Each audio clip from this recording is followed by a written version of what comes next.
বেশি দিন আগের কথা না, আজকে সকালের কথা। খেলা যোগে টক শোতে একজন ক্রিকেট বিশ্লেষক তিনি বলছিলেন মোহাম্মদ নাবি তার ছেলে হাসান ইসাকিলকে সুপারিশ করে নোয়াখালী এক্সপ্রেসে অন্তর্ভুক্ত করেছে।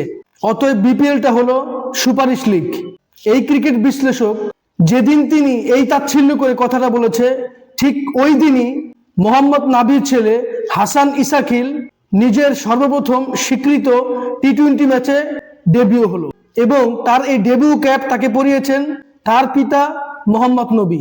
আমি জানি না সেই ক্রিকেট বিশ্লেষক তিনি তার তাচ্ছিল্য করা মন্তব্যকে কিভাবে ফিরিয়ে নেবেন।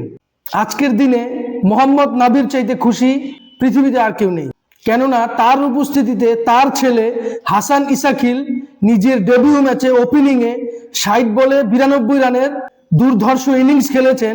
তার চাইতে আনন্দিত আর কে হবে? অসাধারণ ইনিংস খেলেছেন। এখন সবাই বুঝে আসবে মোহাম্মদ নাবি কেন হাসান ইসাকিলকে সুপারিশ করে বিপিএলে নোয়াখালী এক্সপ্রেসে অন্তর্ভুক্ত করেছিলেন এবং হাসান ইসাকিলের কল্যাণে নোয়াখালী এক্সপ্রেস তারা তাদের দ্বিতীয় জয় লাভ করে। আজকে দিনের দ্বিতীয় ম্যাচে ঢাকা ক্যাপিটালস বনাম নোয়াখালী এক্সপ্রেস মুখোমুখি হয়। নোয়াখালী এক্সপ্রেস টস জিতে ব্যাটিংয়ের সিদ্ধান্ত নেয় এবং শুরুতেই সৌম্য সরকার এবং হাসান ইসাকিল অসাধারণ ব্যাটিং করেন।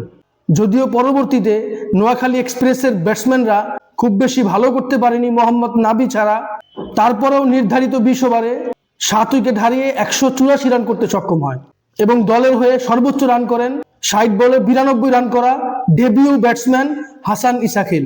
জবাবে ঢাকা ক্যাপিটালস ব্যাট করতে নেমে শুরুতেই রহমানুল্লাহ গুরবাজ আউট হলে পরবর্তীতে টপাটপ তাদের উইকেট পড়তে থাকে। দলের ক্যাপ্টেন মোহাম্মদ মিথুন এবং সাইফুদ্দিন মোটামুটি ভালো ব্যাটিং করেন। অবশেষে 143 রান করতে গিয়ে ঢাকা ক্যাপিটালস তাদের অল উইকেট হারিয়ে ফেলে এবং 42 রানের বিশাল ব্যবধানে নোয়াখালী এক্সপ্রেস তারা তাদের দ্বিতীয় জয় লাভ করে। অনেক অনেক অভিনন্দন নোয়াখালী এক্সপ্রেসকে।